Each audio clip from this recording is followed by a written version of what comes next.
YouTube, Southern Wolverine here with a Rome 2 Total War 1 vs 1. We will show these foreign dogs our Here's mettle my today. general as I play Carthage. On at the double! Let me go into slow motion here while I go over my army. So my general and two other units of noble cavalry are in the back here. That's my entire cavalry force.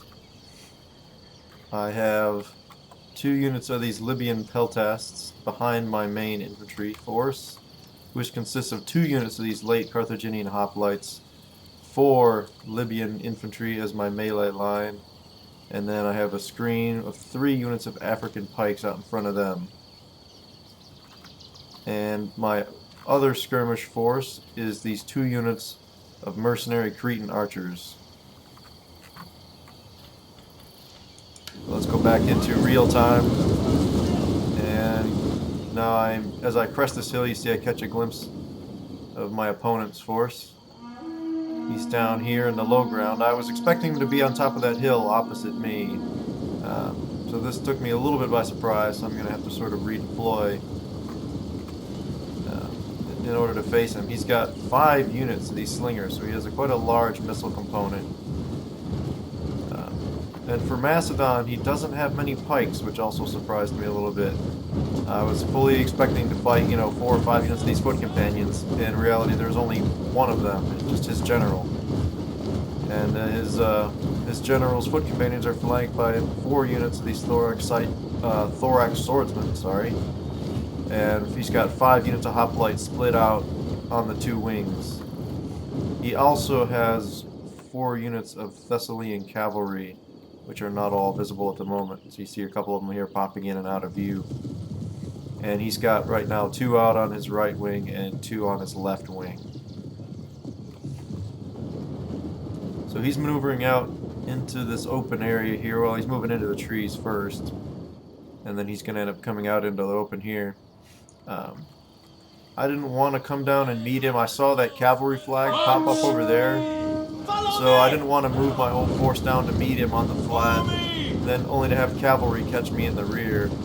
Now that's what these hoplites are here to sort of protect against, but still, I'd rather not risk a cavalry rear charge. My pikes got a little bit messed up there. That was kind of odd. Now, I haven't played a whole lot of multiplayer in patch 1.9, or patch 9, version 1.9. So this was sort of an experiment. Since they did up price most of the elite type units, I didn't take any, basically. Which is also one of the reasons I picked Carthage for this, because they don't have a whole lot of those elite units anyway. They have the Sacred Band, I guess, but that's about it in terms of really elite units. So the only thing that they had changed that was major was the price of Sacred Band, and the price of elephants, of course, went up also, as they were priced up across the board. So, for the moment, for a while I was trying to keep my cavalry hidden, but as I moved my infantry down here to meet him, I didn't want them to be too far away from my infantry, so I did pull them out. And he's now coming out into the open here and forming up to face me. So I do have, you see we're on a bit of a slope here still, so even though it looks pretty flat, I do have a slight hill advantage.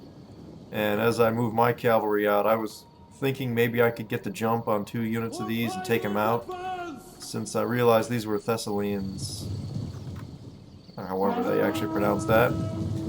So I figured my noble cavalry could knock them out quickly, but he sees that mismatch coming, pulls his cavalry out of the way, and brings his other 2 units across. Unfortunately for him, this does bring them into range of my mercenary Cretans.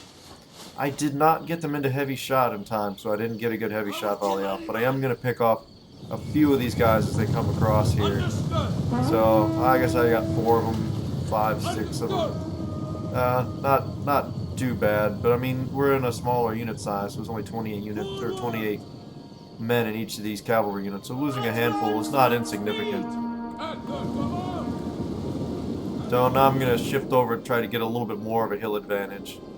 And he's pretty much got all of his cavalry together on the right wing now. as he saw my cavalry sort of running together.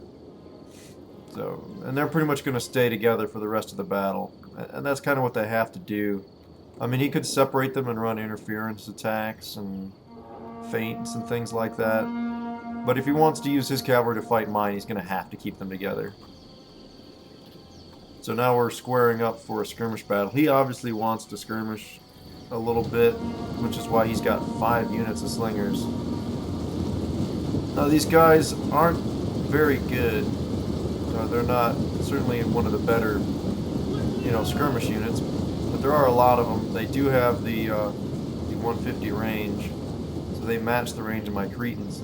And even though I got 4 skirmish units, 2 of them are these peltasts. And my intent with the peltasts is to wait for his heavier infantry units, like that unit of foot companions, to come up and use these guys to help tip the infantry fight. They're not going to be all that useful in this skirmish battle. So, of course, I'm doing the standard trick, focus both the units' fire on a single target. And I'm going to start running these cavalry interference strikes here. So I don't even have an attack order clicked, I've just got a move order clicked. And here they go. So now they're moving back, which will give me some free volleys while they're, running away and reforming. And now I'm just going to get out of there, as his spears responded pretty quickly to that. So the one unit of skirmishers that I was focusing on did rout, so now it's time to pick on this next unit. And these guys are going to start going down too. Let's get a nice close-up of these guys getting nailed by my Cretans. So here comes, a second cavalry strike, or really a feint. He brings his spears out this time rather than letting the slingers pull back.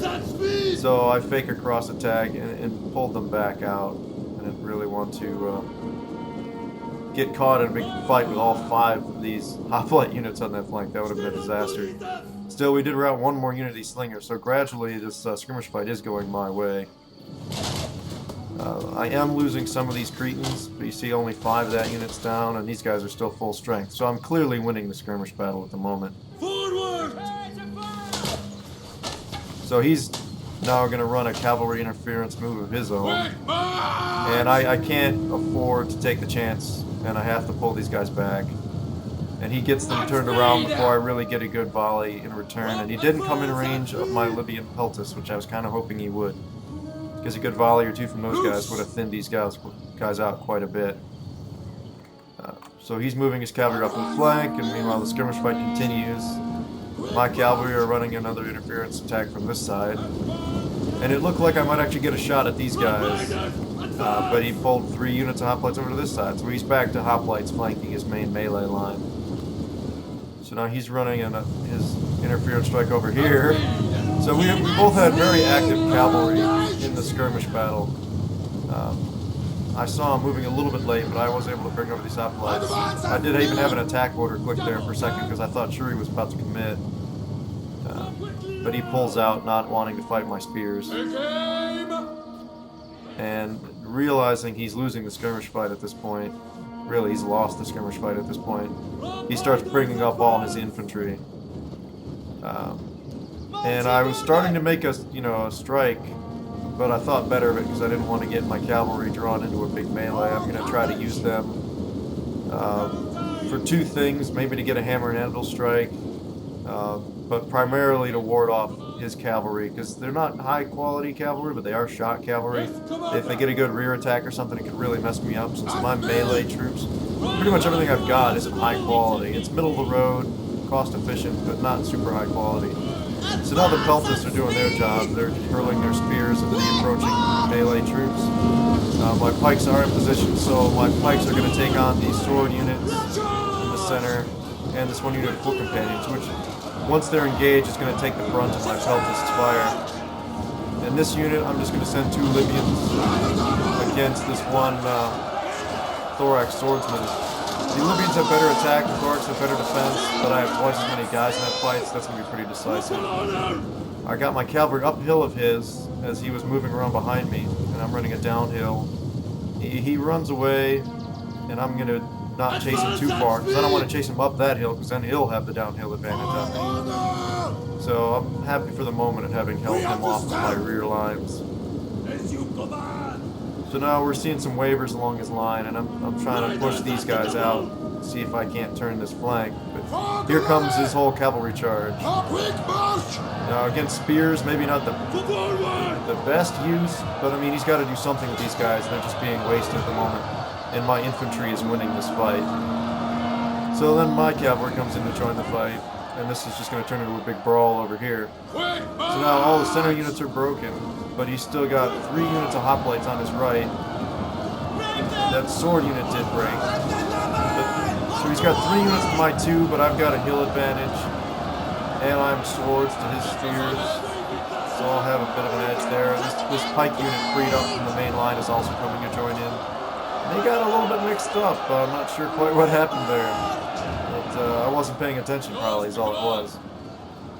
And so the Peltists were throwing missiles into this fight, which is now clearly going my way since the hoplite and Libyan infantry reinforcements were able to join in. So this is pretty much the last fight for these Thessalians. See, these units are just kind of standing here as I'm kind of microwaving on the extreme flanks and just forgot about these guys shortly.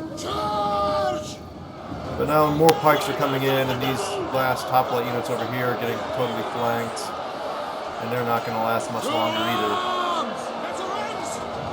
So there's your waver en route.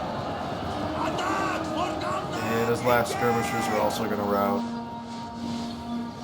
And Carthage holds the field. So let's jump to the replay screen, or the recap screen, I suppose. Obviously my Cretans did quite a bit of damage. Most of those kills were on his skirmishers. The Libyans didn't do a lot of damage, but they did it against some fairly decent troops, those foot companions and his cavalry. My cavalry didn't do a hell of a lot, but they did, in terms of raw kills anyway, they didn't do a lot. They did a great job in terms of interference and keeping his cavalry from running a terribly effective strike on my infantry. The pikes did quite good, except for this one in the center. I think that was getting beat up by the foot companions for a while. And all my melee troops did pretty well, since they were mainly fighting against troops downhill of them who either had, spear units or were inferior, not that they're far inferior, but slightly inferior sword units. Because I believe the higher attack of the Libyans provides more of an advantage than the increased defense of the thorax swordsman. So anyway, good game to Logan, and this is Southern Wolverine signing off.